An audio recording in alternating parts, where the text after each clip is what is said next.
That wind laid down for us. Thank you, Jesus.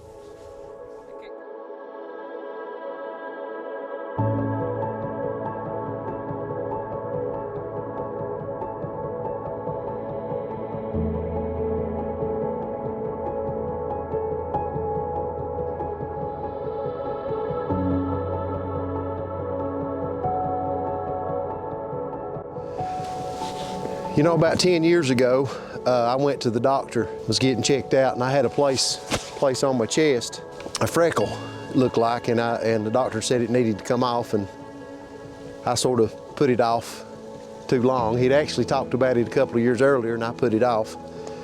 Went back, and he said, we really need to take that off. We set an appointment, and he took it off, and I got a phone call back and said the spot was melanoma cancer. Sort of startled me a little bit. But I went back and had to go through a surgery and everything, but I've got a scar on my chest right now that'll probably it'll be there the rest of my life.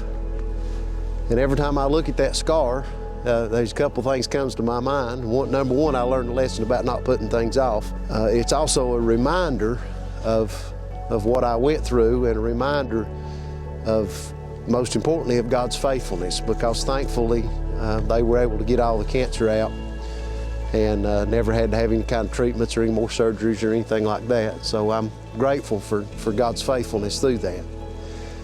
You know, our mountains here in western North Carolina have really taken a hard hit. There's no doubt about it. Me and Blake's out here walking, got some snow yesterday, and we decided we was gonna come out and just enjoy the snow and get out in the woods a little bit.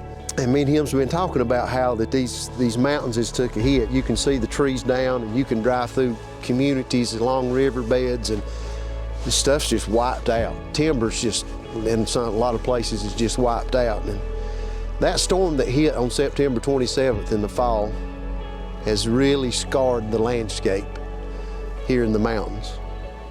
And one of the things that is going to be a reminder for years and years to come.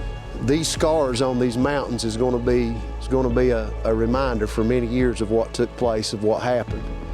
You know, I was thinking about a verse in the scriptures, and Apostle Paul wrote in 1 Corinthians chapter 10, verse 13. He says, there hath no temptation taken you, but such is common to man. Number one is, we're not the only ones that's ever been through something like this. When Paul talks about there hath no temptation, that word means trial or tribulation or a testing. There is nothing that comes upon us that other people before us has not been through. In other words, we're not alone in this. There's other people have been through the same thing, and it's common unto man, Paul says. And I think that's with anything. When I went through melanoma cancer, when other people go through cancer treatments or health problems or loss or devastation, loss of a loved one, we're not in this by ourselves.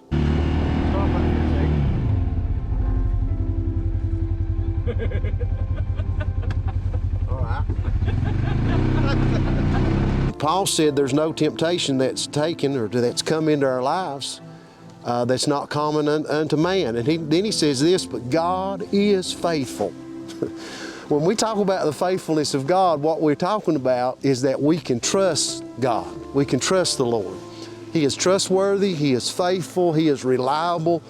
Is that regardless of what we face and what we go through, we know that God He doesn't leave us. He doesn't forsake us. When we see what other people goes through and then it comes to us, God is faithful to them, but He's also faithful to us as His children. And he goes on and he says, God is faithful, and he says, who will not suffer you, that means allow you to be tempted or tried or tested above that you are able. In other words, He does not put on us what we cannot bear. Now, what's happened in our beautiful mountains here, I told Blake earlier, I said, every time I get out and ride around, it just sort of saddens my heart when I see all the devastation and how our beautiful mountains have been scarred. But you know, we're not alone in this, but He helps us to overcome. He goes on to say this, Paul does, but will with the temptation also make a way to escape, or that you may be able to bear it. Now, he's not talking about here how that it'll just be taken away from you, but what he's talking about there is to escape the feeling or the event of something overcoming us to the point where we just quit, where we give up, where we don't, where we allow that stuff just to get to us to the point where we don't want to go on. And what he's talking about there, he says that he'll make a way of escape that you may be able to bear it. What he's talking about there is that we'll be able to bear it with the help of the Lord, because he does not leave us and he does not forsake us. You know, these scars on these mountains, we get scars on our bodies from things that happens to us in our health. There'll even be scars on our hearts because of loss, because of hurt, because of something we've suffered in this life. But those scars don't have to be a bad thing.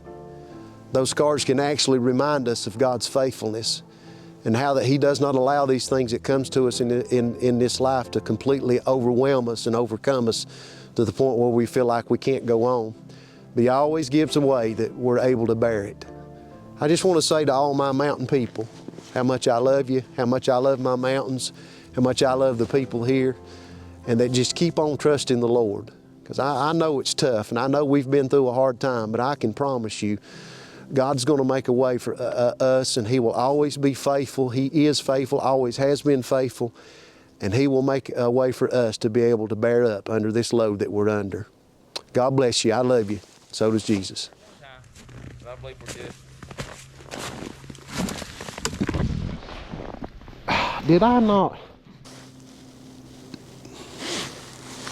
I didn't even have that thing recording. Did you? No.